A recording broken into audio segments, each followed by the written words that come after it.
اسے نالائکی کہیں، نا تجربہ کاری یا پھر قابلیت کا فقدان، پہلے معیشت تباہ کی، اب ہزاروں لوگوں کی زندگیاں داؤ پر لگا دی گئی ہیں۔ جس وائرس کو ملک میں داخلے سے روکا جا سکتا تھا، حفاظتی اقدامات کیے جا سکتے تھے، وہ اب تیزی سے ملک میں پھیل رہا ہے۔ سندھ حکومت کے سوا تینوں صوبوں میں حکومت کی اس حوالے سے نااہلی کھل کر سامنے آ رہی ہے۔ ملک میں کرونا وائرس کے مریضوں کی تعداد تیزی سے بڑھتی جا رہی ہے، جس سے کئی اہم سوالات پیدا ہو رہے ہیں کہ کیا کرونا وائرس کا مرکز تفتان کا بارڈر ہے، اور کیا تفتان بارڈر پر حکومت نے ناقص انتظامات کیے تھے؟ جو کرنٹائنہ وہاں پہ آباد کیا گیا، وہاں پر سہولیات کا فقدان تھا، اور یہ کس کی غفلت ہے کہ کرونا تفتان سے پورے ملک میں پھیل گیا ہے؟ ایران سے آنے والے زائرین کی تعداد کتنی تھی؟ قافلے کہاں کہاں گئے؟ ان کا ڈیٹا کس کے پاس موجود ہے؟ کیا حکومت ان لوگوں کو تلاش کر پائی جو ایران سے واپس آئے، اور کیا ان کو قرنطینہ میں رکھا گیا یا نہیں؟ یہ وہ سوالات ہیں جنہوں نے حکومتی کارکردگی کا پول کھول کر رکھ دیا ہے۔ پاکستان میں بظاہر کرونا وائرس ایران سے آنے والے زائرین کے ذریعے پہنچا۔ چین میں جب کرونا وائرس پھیلا تو حکومت نے چین میں مقیم پاکستانی طلبہ کو پاکستان واپس لانے سے اس لیے انکار کر دیا تھا تاکہ طلبہ کے ذریعے یہ وائرس پاکستان میں نہ پھیل سکے۔ لیکن ایران سے پیدل آنے والے، سرحد عبور کر کے آنے والے زائرین کو پاکستان میں داخل ہونے سے قبل ان کی مکمل اسکریننگ اور علاج نہ کیا جا سکا۔ سندھ حکومت نے تو زائرین کو ڈھونڈ نکالا، جبکہ پنجاب اور دیگر صوبوں میں ہزاروں لوگ ایسے ہیں جن کی اسکریننگ نہ ہو سکی یا انہیں علاج فراہم نہیں کیا جا سکا۔ حافظ آباد کا ایک مریض لاہور میں کرونا وائرس سے انتقال کر گیا۔ اب پوری حکومت یہ ثابت کرنے پر تلی بیٹھی ہے کہ مرنے والا جگر کا مریض تھا، کرونا وائرس کا نہیں۔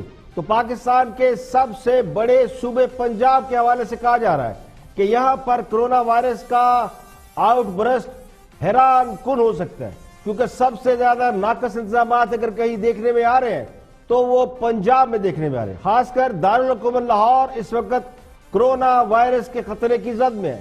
پنجاب کے ہاسپٹل میں یہ شکایت عام ہے کہ طبی عملے کے پاس نہ ماسک ہیں، نہ وہ حفاظتی کٹس ہیں جن کے ذریعے وہ کرونا وائرس کے مریضوں کو آئیڈینٹیفائی کر سکے یا ان کا علاج کر سکے۔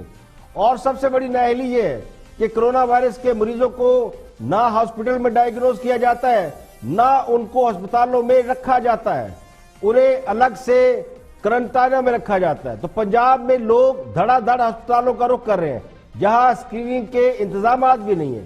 سروس ہسپتال کے ایم ایس کو 2 روز پہلے اس بات پر مطلع کر دیا گیا کہ انہوں نے اپنے طبی عملے کے لیے ضروری سامان فراہم کرنے کا مطالبہ کیا تھا۔ اب 2 کروڑ ماسک جن کے بارے میں کہا جا رہا تھا کہ شاید حکومت کی اہم شخصیات نے کسی کو مہنگے داموں بیچ دیے، لیکن پھر یہ جواز اختیار کیا گیا کہ ہم نے چین کو خیر سگالی طور پر بھیجے ہیں۔ اب چین کو تو ہم نے 2 کروڑ ماسک بھیج دیے، لیکن پاکستان میں لوگوں کو نہ ماسک مل رہا ہے، نہ انہیں سینیٹائزر مل رہا ہے۔ چین نے کرونا وائرس سے نمٹنے کے لیے ٹریکنگ گروپ بنائے تھے، اور یہ ہمارے سامنے ہے کہ انہی ٹریکنگ گروپس نے کرونا وائرس کے ہزاروں مریضوں کو تلاش کیا اور ان کا علاج کرایا۔ تو اس وقت پاکستان میں ماسوائے سندھ حکومت کے کوئی بھی حکومت ٹھیک طریقے سے کام نہیں کر رہی، نہ اس حوالے سے عوام کو باقاعدہ کوئی شعور دے رہی ہے۔ میڈیا پر صرف باتیں ہیں، کوئی اس حوالے سے معلومات نہیں آ رہی، نہ اخباروں میں آگاہی مہم چلا رہی ہے، نہ ٹی وی پر کوئی پبلک سروس میسج چلائے جا رہے ہیں۔ تو حکومت کی طرف سے یہ انیفیشنسی تو نظر آتی ہے، لوگوں کو یہ تک نہیں معلوم کہ کرونا کی اسکریننگ کہاں کرانی ہے، ٹیسٹ سینٹر کہاں بنے ہیں، نہ کوئی لسٹ ہے، نہ کوئی ٹیلی فون نمبر ہے۔ آج وزیر اعظم اس حوالے سے قوم سے خطاب ضرور کریں گے، لیکن پورے ملک میں اس حوالے سے ایک پینک پھیل گیا ہے اور لوگ دھڑا دھڑ اشیاء خرد و نوش خرید رہے ہیں۔ مارکیٹوں میں ایک ہجار کی کیفیت ہے، تو افراتفری میں اقدامات کرنے کی بھی کوشش کی جا رہی ہے۔ جب دنیا میں لوگ کرونا وائرس سے مر رہے تھے اور دنیا کرونا وائرس سے نمٹنے کے لیے ایکٹیو تھی، ہمیں پی ایس ایل کو بچانے کی فکر لگی ہوئی تھی، دنیا رو رہی تھی اور ہم کرکٹ کے مزے لوٹ رہے تھے، تو پاکستان میں کرونا کے مریض داخل ہو رہے تھے اور ہم نے ساری سیکیورٹی کرکٹ میچوں پر لگا رکھی تھی۔ تو دنیا میں کرکٹ سے نمٹنے کے لیے اقدامات کیے جا رہے تھے اور دنیا یہ دیکھ رہی تھی کہ ہم بے فکر ہو کر بیٹھے ہیں. اب جب پانی سر سے گزر گیا ہے اور ایک غیر ملکی کرکٹر ایلیکس ہیلز کو بھی کرونا نے لپیٹ میں لے لیا ہے, تو اب ہم نے پی ایس ایل ملتوی کر کے بہت بڑا احسان کیا ہے کہ جی ہم نے پی ایس ایل ملتوی کر دیا. تو پاکستان میں میرے نزدیک کرونا پھیلنے میں مجرمانہ غفلت کا مظاہرہ کیا گیا ہے. یعنی جتنے انتظامات ہیں وہ محض ڈنگ ٹپاؤ انتظامات نظر آتے ہیں. شاید ہمیں خوف تھا کہ ہمارے یہاں کرونا وائرس کے مریض اگر نکل آئے تو کہیں پی ایس ایل جیسا بڑا ٹورنامنٹ منسوخ نہ ہو جائے, کیونکہ پاکستان میں کئی سالوں کے بعد کرکٹ ہو رہی تھی. لیکن سندھ حکومت نے اس پر کمپرومائز نہیں کیا, ڈھونڈ کر مریض نکال کر لائی. تو وزیر اعلیٰ سندھ کو کم از کم اس حوالے سے کریڈٹ دینا چاہیے کہ سندھ حکومت ایک پاؤں پر کھڑی ہے اور ایکٹیویٹی کر رہی ہے. پنجاب میں اس حوالے سے مکمل خاموشی طاری تھی. ایک آدھ مریض اسلام آباد میں داخل ہوا, دوسرا گلگت سے نکلا, تو بھی ہم سکون سے بیٹھے رہے. اب پنجاب میں 5-6 مریض نکل آئے ہیں تو تھوڑی بہت ایکٹیویٹی نظر آ رہی ہے. لیکن بہت سے لوگ اب بھی اس بات پر شک و شبہ کا اظہار کر رہے ہیں کہ ہم نے اس طرح کے سیفٹی میئر کیوں نہیں کیے, انتظامات ایسے کیوں نہیں کیے. نہ ہمارے ہاں ماسک موجود ہے, نہ طبی عملے کے لیے حفاظتی کٹس موجود ہے. ہم نے سنگاپور میں دیکھا پاکستانیوں نے سڑک پر کھڑے ہو کے ماسک بانٹے, لوگوں کو سینیٹائزر دیے. اب پاکستان میں کرونا وائرس ہے تو نہ کسی سڑک پر سینیٹائزر لے کے لوگ کھڑے ہیں, نہ حکومت ماسک بانٹ رہی ہے, نہ معلومات دے رہی ہے. اب وزیر اعظم نے بھی یہ اعتراف کر لیا ہے کہ ہمارے ہاں تو اتنی بڑی وبا سے نمٹنے کے لیے وہ طبی سہولیات ہی نہیں, اس لیے دنیا ہمارے جیسے غریب مسکین ملکوں کا قرضہ معاف کر دے. Our health facilities will not be able to cope, and it's not just Pakistan. I would imagine the same in India, in the subcontinent, in African countries. If it spreads, we will all have problems with our health facilities. We just don't have that much capability. We just don't have the resources. وزیر اعظم نے کہا کہ corona virus ترقی پذیر ممالک کی معیشت کو نقصان پہنچا سکتا ہے. عالمی برادری کو پاکستان جیسے ممالک کا قرضہ معاف کرنے کے بارے میں سوچنا چاہیے. اس سے کورونا وائرس سے نمٹنے میں مدد ملے گی. World community has to think of some sort of a debt write-off for countries like us, which are very vulnerable.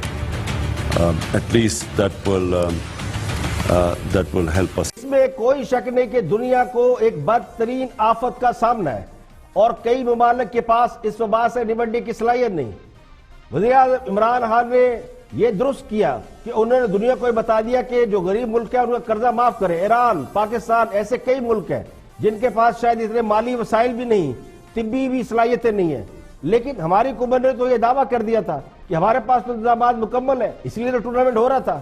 آج وزیر اعظم قوم سے خطاب میں ہمیں یعنی پوری قوم کو امید اور حوصلہ دیں گے, لیکن اس سے بھی زیادہ ضروری ہے کہ حکومت ایکٹیو ہو. اللہ کرے میرے خدشات غلط ہوں اور حکومت جن اقدامات کا دعویٰ کر رہی ہے جو ہمیں تو کم از کم نظر نہیں آ رہے وہ اقدامات ٹھیک ہوں, لیکن حالات و واقعات اس بات کی طرف اشارہ کر رہے کہ خدا نہ خواستہ پنجاب میں کرونا کا آؤٹ بریک بہت خطرناک ہو سکتا ہے. اس حوالے سے فوج نے بھی بہت سے اقدامات کیے اور فوج بھی ایکٹیو نظر آتی ہے. آئی ایس پی آر کے مطابق کرونا وائرس کی تشخیص کے لیے مرکزی testing laboratory AFICP Rawal Pindi میں قائم کر دی گئی ہے. کم از کم فوج نے یہ بتا دیا کہ ہم نے لیبارٹری کہاں بنائی ہے, جبکہ تمام ہسپتالوں میں یعنی جو فوجی ہسپتال ہیں, ملٹری ہسپتال ہیں, ان میں فاسٹ ٹریک ہیلپ ڈیسک بھی بنا دیے گئے. اہم شہروں میں سب ہسپتال میں جو فوجی ہسپتال ہیں وہاں پہ ٹیسٹنگ لیبارٹری بنا دی گئی ہیں. تو آرمی چیف نے دوسرا اہم کام یہ کیا کہ تمام کور کمانڈرز کو سول انتظامیہ کی ہر ممکن مدد کی ہدایت کر دی ہے. آئی ایس پی آر کے مطابق تینوں مسلح افواج نے اس سلسلے میں حفاظتی اقدامات کر لیے ہیں. اب لوگوں سے بھی درخواست ہے کہ وہ اس بیماری کو سیریس لیں. میں نے دیکھا کہ پبلک مقامات پہ لوگ کھلے عام گھوم رہے ہیں, گلے مل رہے ہیں, ایک دوسرے کے ساتھ کرکٹ کھیل رہے ہیں. یہ بیماری بہت سنگین نوعیت کی ہے. اگر کسی کو کرونا وائرس لگ گیا تو وہ ایک چلتا پھرتا بوم ہے, جس طرح خودکش حملہ آور ہوتا ہے, وہ جس سے مل رہا ہے اس کو تباہ کر رہا ہے. تو برائے مہربانی یہ عوام سے بھی اپیل ہے کہ وہ کھلے مقامات پر گھومنے پھرنے سے اور ہاتھ ملانے سے گریز کریں, اور حکومت بھی اس سلسلے میں ایسے اقدامات کرے کہ لوگ زیادہ تر کسی مقام پر جمع نہ ہوں. اور جب تک اس حوالے سے ہم سیفٹی میئر نہ لے لیں اس وقت تک لوگوں کو اپنی سرگرمیاں محدود کر دینی چاہیے.